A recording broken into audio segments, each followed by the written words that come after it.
السلام علیکم ورحمۃ اللہ وبرکاتہ۔ آج ہم کوئکلی 10 سٹیپس ذکر کرنے جا رہے ہیں جس سے ہم رمضان میں فائدہ اٹھا سکتے ہیں۔ Number 1 is purify your اٹینشنز۔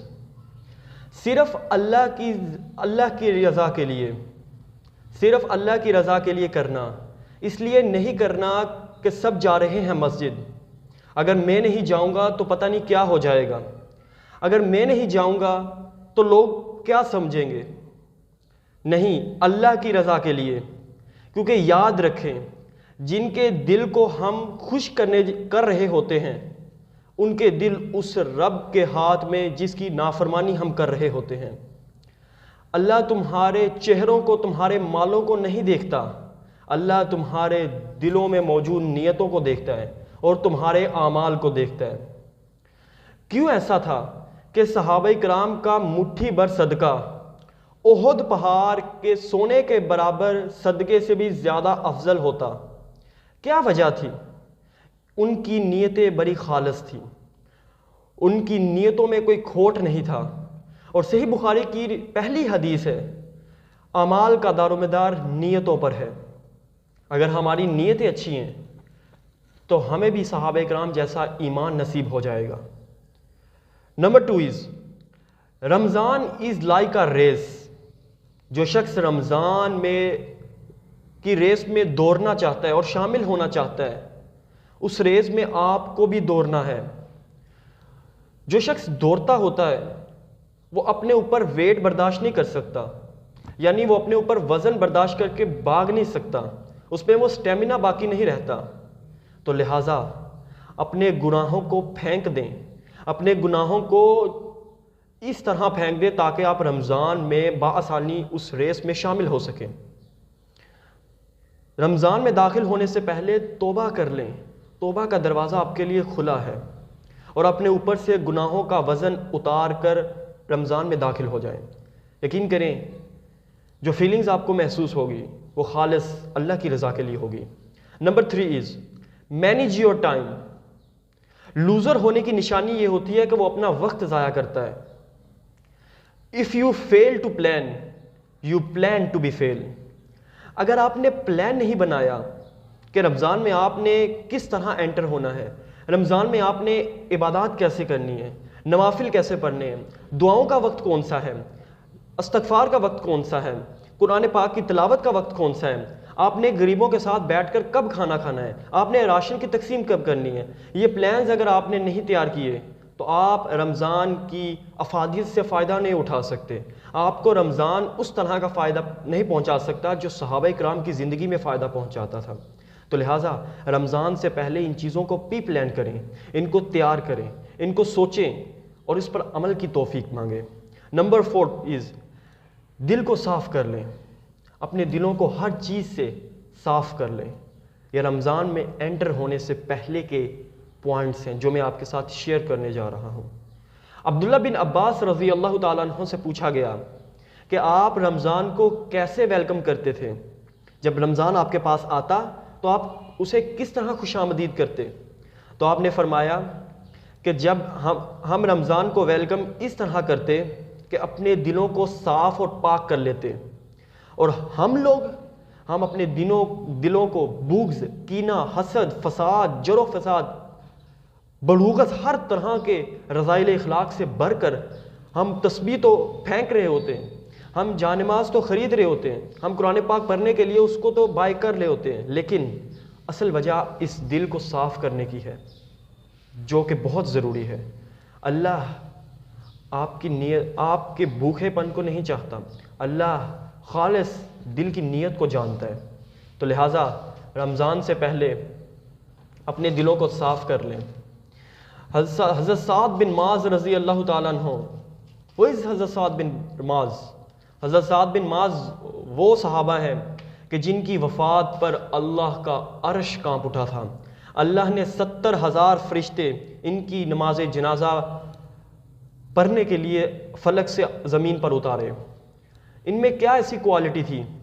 اللہ کے نبی ارشاد فرماتے ہیں کہ جو شخص اس دروازے سے داخل ہوگا وہ جنت میں داخل ہوگا، یعنی اس پر جنت واجب کر دی گئی ہے۔ تو صحابہ اکرام دیکھتے ہیں کہ اس دروازے سے ملٹیپلز آف ٹائم حضرت سعد بن معاذ داخل ہوتے ہیں، تو وہ تمام صحابہ اکرام بڑے حیران ہوتے ہیں اور وجہ دریافت کرتے ہیں کہ یہ کون سے عمل کرتے ہیں۔ تو ایک صحابی تو ان کے پیچھے ان کا مصاحبہ کرنے گئے، تو وہ دیکھ کر حیران ہوتے ہیں کہ تہجد یہ بھی پڑھتے ہیں، ہم بھی تہجد پڑھتے ہیں، نماز روزہ حج زکوٰۃ یہ بھی کرتے ہیں، ہم بھی کرتے ہیں۔ وہ تمام اعمال جو نبی کریم صلی اللہ علیہ وآلہ وسلم نے ہمیں بتائے، حضرت معاذ بھی وہ کرتے ہیں اور ہم بھی وہ کرتے ہیں۔ تو انہوں نے حضرت سعد سے پوچھا کہ آپ میں کیسا ایک عمل ایسا ہے کہ جس کی وجہ سے اللہ کے نبی نے آپ پر جنت واجب کر دی ہے؟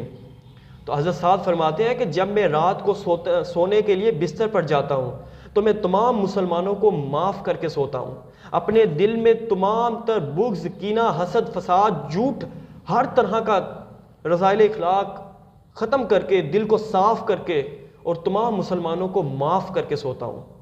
تو اپنے دلوں کو صاف کر لیں، اللہ کو یہ عمل بہت پسند ہے، یہ اللہ کا ذاتی صفت ہے، اللہ معاف کرنے والا ہے اور معافی کو پسند کرتا ہے۔ تو رمضان سے پہلے اپنے دلوں کو صاف کر لیں۔ نمبر 5 روزے رکھیں اور راتوں کو قیام کریں۔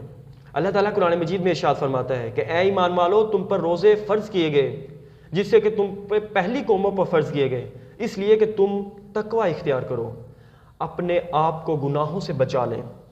روزہ، اللہ کے نبی ارشاد فرماتے ہیں کہ روزہ صرف پیٹ کا نہیں ہونا چاہیے بلکہ آنکھوں کا، ناک کا، زبان کا، ہاتھ کا ہونا چاہیے۔ اگر کوئی شخص بظاہر تو روزہ رکھتا ہے لیکن اپنے ہاتھوں سے، اپنی آنکھوں سے، اپنے ناک سے اور اپنے کان سے ان چیزوں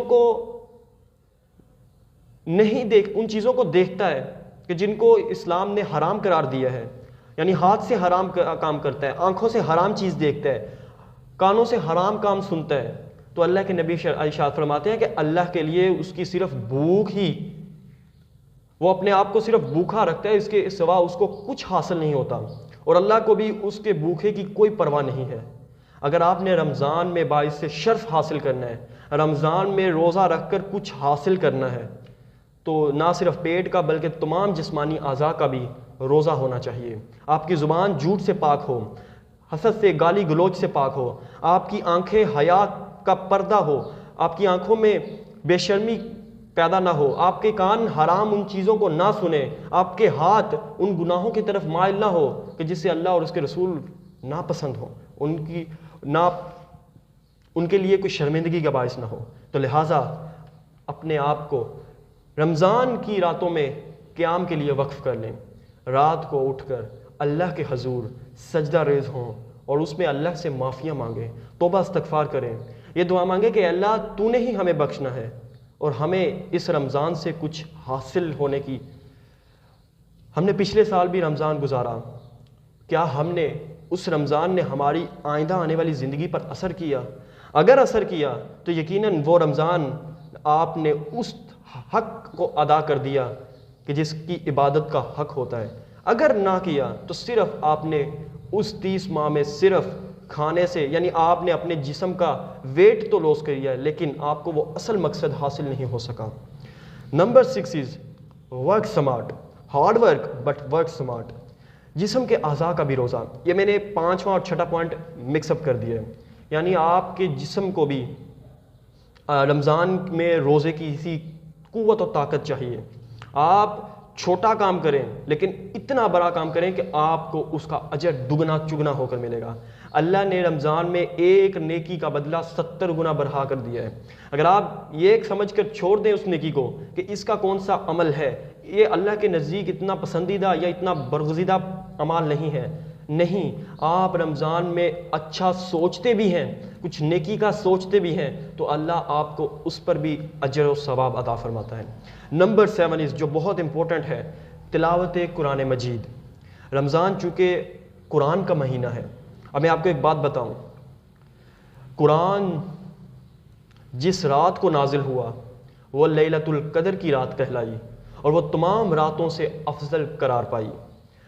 قرآن جس مہینے میں نازل ہوا وہ رمضان کہلایا اور تمام مہینوں سے زیادہ افضل قرار پایا۔ قرآن جس نبی پر نازل ہوا وہ تمام انبیاء سے زیادہ افضل اور امام الانبیاء کہلائے۔ قرآن جس اینجل پر نازل ہوا وہ تمام فرشتوں کے سردار کہلائے۔ قرآن